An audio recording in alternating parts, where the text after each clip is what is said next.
and let's have some fun, baby.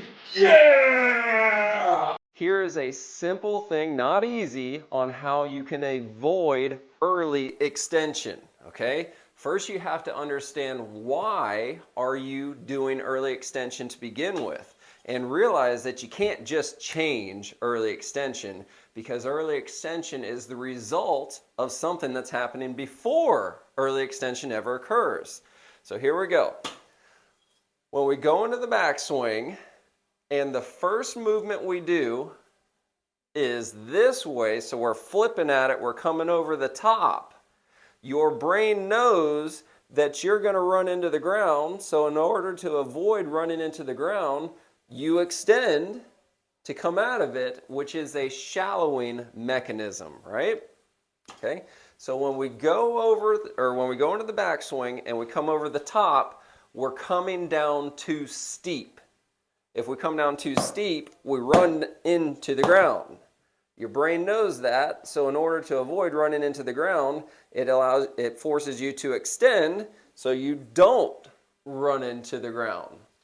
So now what we have to do is we have to exaggerate why it's happening in the first place.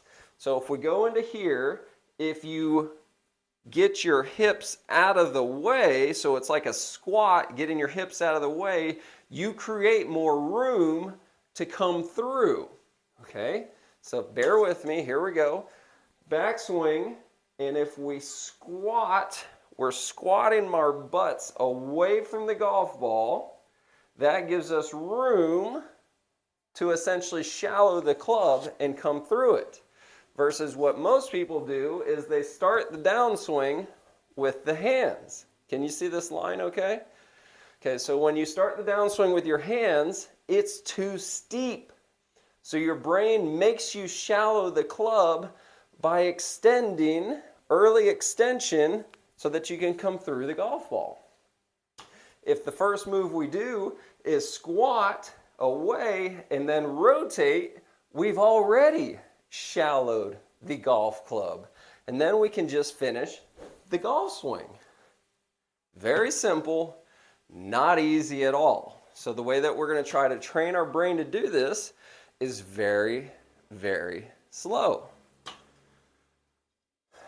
Get to the backswing, squat back, and then rotate your hips, rotate the belt buckle towards the target. Backswing, squat, rotate through the target. Backswing, squat, rotate through the target. This is the opposite of what every amateur does, which is backswing, start the golf swing, down. That's very steep. And then you extend to shallow the club to get through it. So backswing, squat, rotate the belt buckle so that now the club is shallow, right? We see how it's shallow.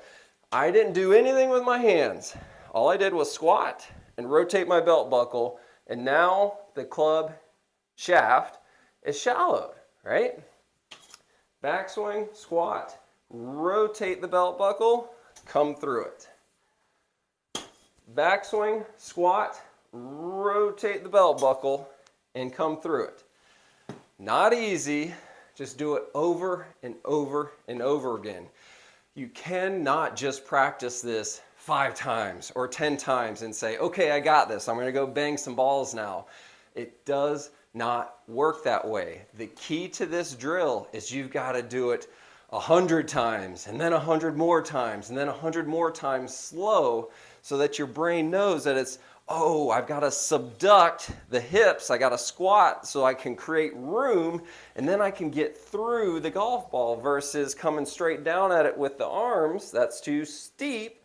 Then you have to shallow it by early extending.